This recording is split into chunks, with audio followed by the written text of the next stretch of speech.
Today we are gonna do the try hack me glitch challenge. It is very beginner friendly. Hi, my name is Bree. I'm an ethical hacker and we are gonna do one of the try hack me challenges. Okay, here we go. It's called glitch. Just to give you a little bit of context, this is a challenge showcasing a web app and simple privilege escalation. Can you find the glitch? So in short, it's gonna be something to do with websites, and privilege escalation basically means we're gonna try and get access to something we shouldn't be having access to. So just from this description alone, I can tell there is a glitch in our website, and that's what we're trying to look for. So okay, this looks cool. So let's read the description. This is a simple challenge in which you need to exploit a vulnerable web application and root the machine. Just what I had said earlier. Website has a vulnerability, or rather a glitch, and we're just gonna exploit the glitch in order to gain access to something we shouldn't be having access to. By the way, all of this is being done in a very safe environment inside TryHackMe. It is beginner oriented. Some basic JavaScript knowledge would be helpful, but not mandatory. Feedback is always appreciated. So just a quick warning, the box contains blinking images and sensitive words, just letting you know ahead of time. Okay, for this specific challenge, the first question we're gonna answer is, what is your access token? That's the first question we're gonna answer. Now, access token is something, let's call it a key. Access token is a key that we will need to tell the computer, hey, I have the key, now give me access. Yeah, so we essentially want to bypass the computer's manufacturer conditions, and we can only do that with the key, also the access token. All right, let's start our machine. Start machine, and then let's start our attack box. Okay, now that it's finally loaded, it has given me a target IP address. So this long number is basically, let's call it a name for your computer. So you know how everybody has unique names? This is a unique number given to all devices. So I'm just gonna expand to full screen so that you're able to see exactly what's happening. This is inside our attack box. Now, our first step, obviously, is going to be to open the terminal. Let's open the terminal. Okay, now we can start our search for a glitch on a website. So the first thing I want to do is scan my IP address. I just want to scan and see what's going on here. So I'm going to use a tool called Rust Scan. This tool is basically kind of like Nmap. Nmap is another tool just used to scan IP addresses or devices rather, if you have the IP address, just used to scan to see if it has any open doors. You know how, for example, somebody can try and steal something from your house, and they'll have to look for areas to break in. They look for doors, windows, basically any areas they can enter the house. That's basically what Rust Scan does. It looks for those open doors. also known as ports if you want the cybersecurity term. So Rust scan, and then I'm going to do -A just to tell Rust scan that I want you to specifically use this IP address, and then I'm going to put in the IP address 10.49.135 39.135 194. Oops. Okay, hopefully I've gotten that right. 10.49 135. Okay, yeah. So Rust scan told it, the -A just tells it I want you to use this specific IP address, and I want it to scan open doors from a specific range of numbers, from port 1, from door number 1 in short, all the way to door 65535. Okay, so the -R will tell Rust scan to use this specific range between 1 and 65535.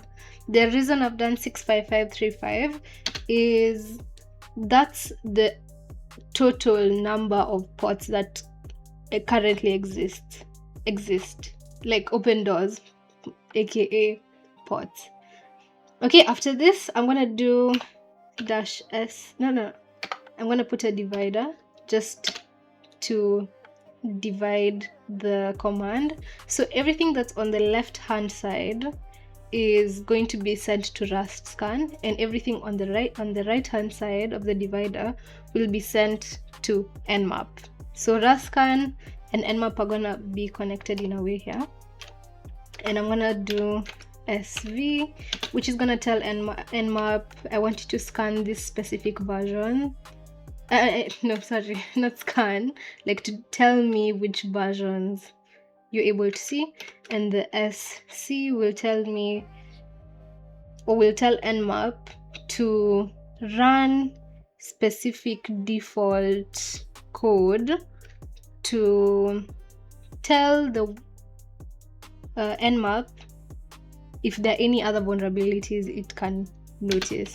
And then I'm going to do on, which just means use a normal format, and I want you to store that format inside here, this directory, all ports. Okay, let's press enter. Let's see what happens. There we go. So Rust scan has done its thing, and you can see over here it says, it gives me the IP address I had put in, and it says 80.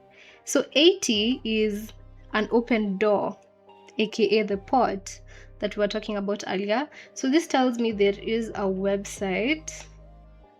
Remember, every time you see 80, like port 80 that's open, that means there's a HTTP website that exists.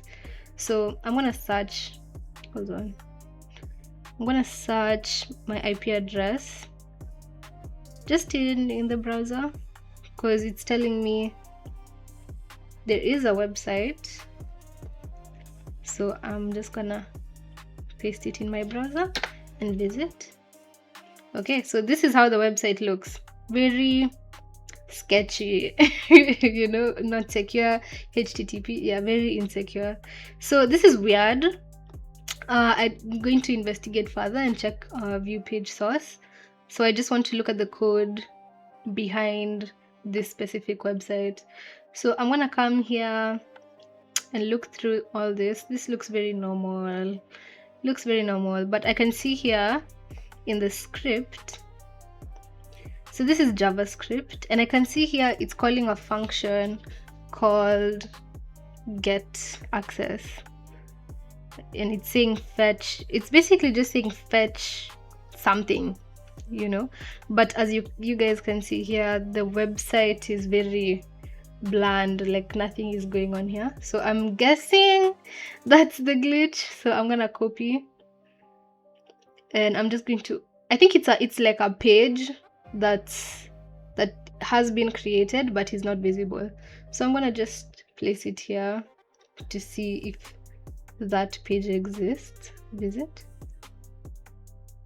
Okay, so Remember, the first question we were answering is what is the access token?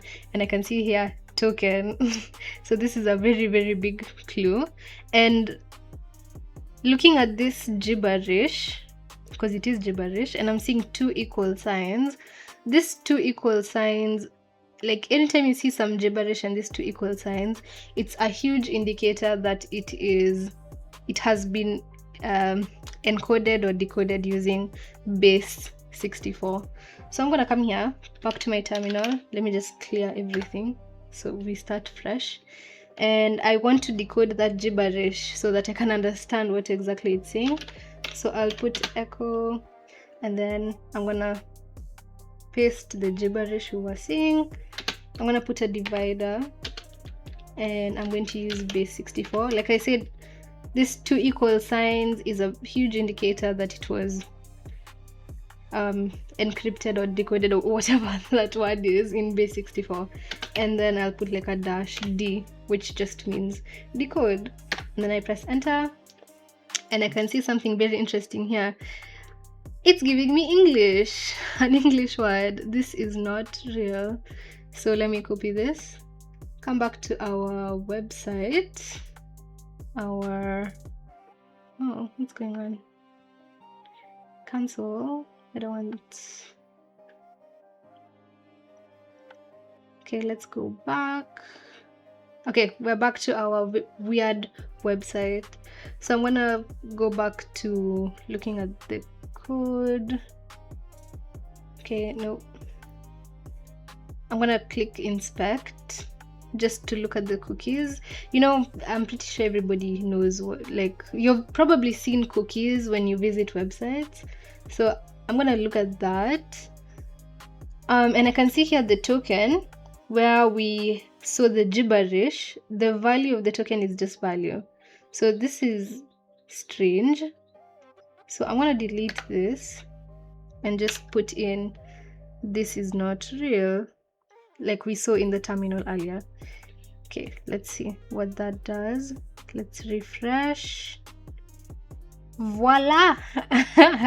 Something new has popped up on the screen, something that wasn't there before. It's still loading, and you can also see this is a whole new page, a whole website page that wasn't there before. So let it load. Yeah, this is literally a whole page. It's taking a lot of time. So I'm gonna put in for the access token, we saw this is not real.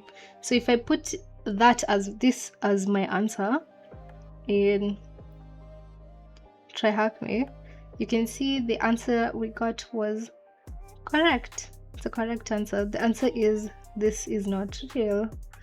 So in the next video, I am going to continue doing the next few questions, and I hope to see you guys there. As we can see the final result.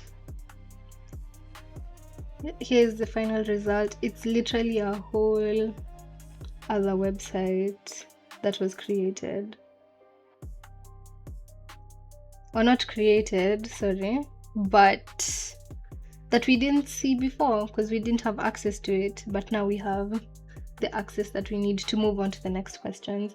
Hopefully that was helpful, and can't wait to see you in the next video where we will continue doing the next questions. This is a huge indicator that if you are creating a website, especially a website that carries other people's sensitive information, like their website, like their Gmails or their passwords or any sort of information like that, it's good to be very, very careful and do proper security checks. Okay, see you in the next video.